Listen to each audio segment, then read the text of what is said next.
Have the Winter Olympics opened the door to resolving the Korean nuclear crisis? Hello, I'm Nathan King, filling in for Anna Naidu, and this is The Heat.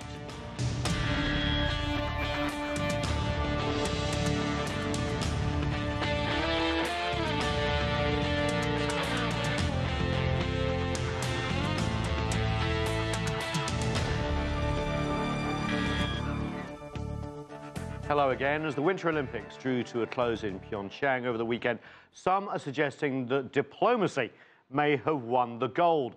The Games, with athletes from the Republic of Korea and the Democratic People's Republic of Korea marching together during the opening ceremonies.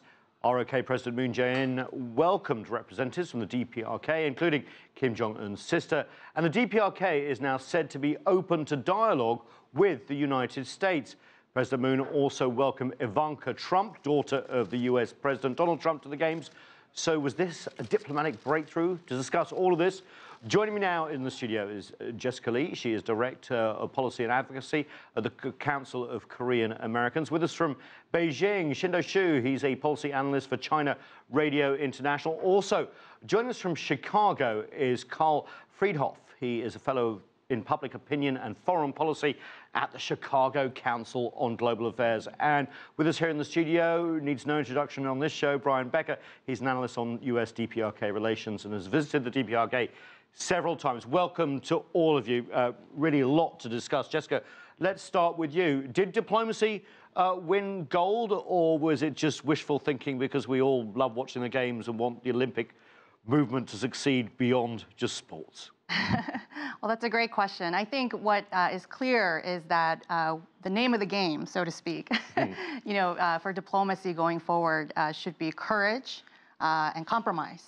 It's clear that when it comes to United States and North Korea relations, as well as between North Korea and South Korea relations, that both sides will need to have more courage, like the Olympians, who have shown incredible athleticism, that, for us to get closer toward a lasting peace, they need to have more courage. I think compromise is also a key ingredient here because, as we all know and appreciate, we're at an impasse right now. And this is causing a lot of heartburn, not just among foreign policy and national security experts, but for folks who are part of the Council of Korean Americans. We represent more than 1.8 million Americans of Korean descent who live in the United States and want to see peace in the peninsula. And many who, of course, came here because of the troubles in the war in 1950s, and we're still seeing the dividing line today.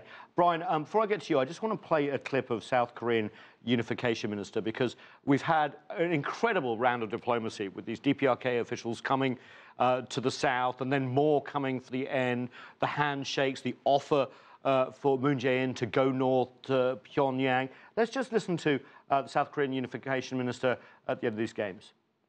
We think that both North Korea and the US understand and agree to the necessities of dialogue.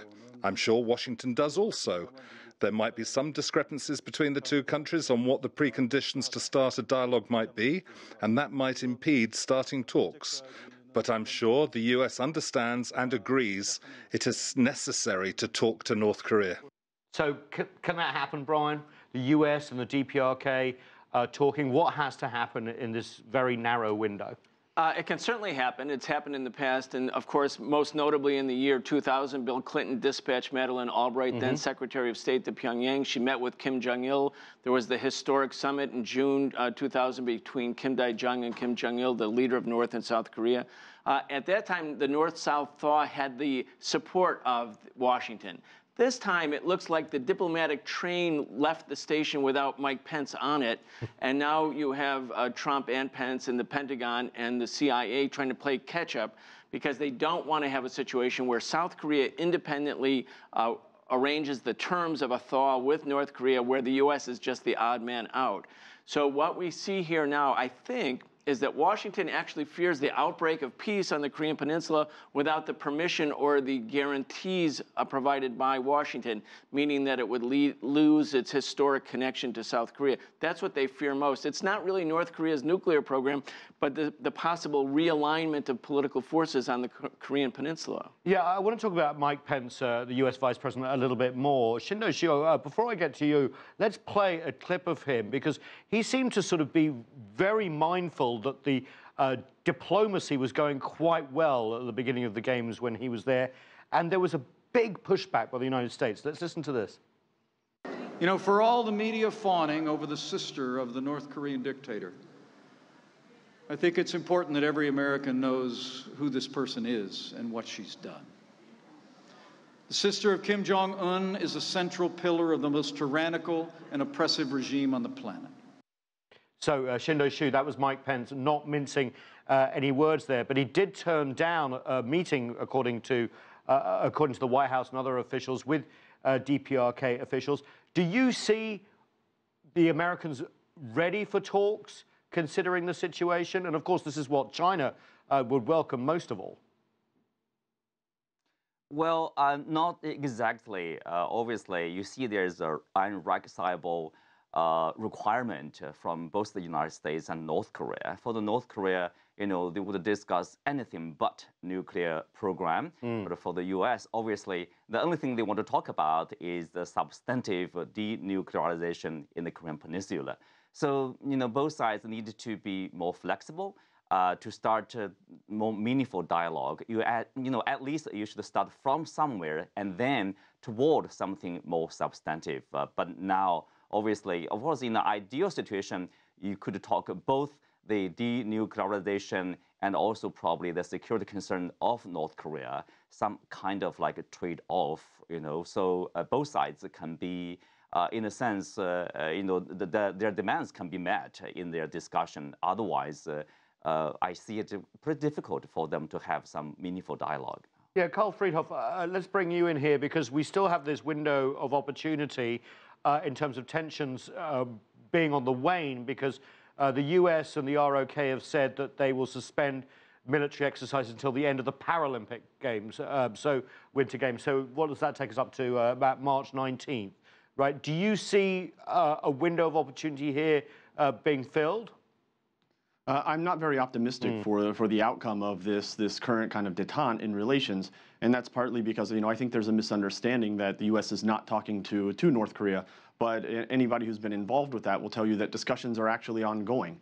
There was a little-known NSC official that was on the current trip, along with Ivanka Trump and other officials. She has long been involved in Korean affairs, and it's led to speculation that there are ongoing talks being conducted through back channels. You talked to previous envoys under the Obama administration. They were flying in and out of Pyongyang for ongoing negotiations, and you know they'll often say that, you know, to the previous point about U.S. worry that perhaps they would be frozen out and there would be peace that would break out on the Korean peninsulas between the two Koreas. Anyone who's dealt with the North Koreans has repeatedly said that the North Koreans have no interest in talking to the South Koreans unless it's setting up direct talks with the United States. However, North Korea has no interest in really talking to the United States until it can prove that it has a deliverable ICBM. So with that, the military exercises will come. I believe North Korea will declare them as an act of war, as they declare just about everything an act of war. And then we're going to re-enter into this kind of very spiral of tensions. Of course, it is important, as Jessica Lee had mentioned, that the United States be willing to compromise, but we also have to hope that North Korea is going to be willing to compromise instead of, you know, getting into a position where it deems unacceptable and then simply walking away from the talks as it is often done in the past. Karl, I'm just going to follow up. Do you think there's any potential, for example, of the freeze of exercises continuing if the DPRK stops testing? We're in this sort of small grey area now where, as you said, they've tested an intercontinental ballistic missile, a new one, the Hwasong-14, and may have the capability to strike the United States, but they still need to do other things like perfect their re-entry vehicles, submarine launch missiles, atmospheric tests. There is this window, isn't there, that the US would gain from if they could somehow get some sort of freeze? Sure, but if they were to restrict those military exercises, I think it's only a matter of time before North Korea were to find some reason to go back to testing.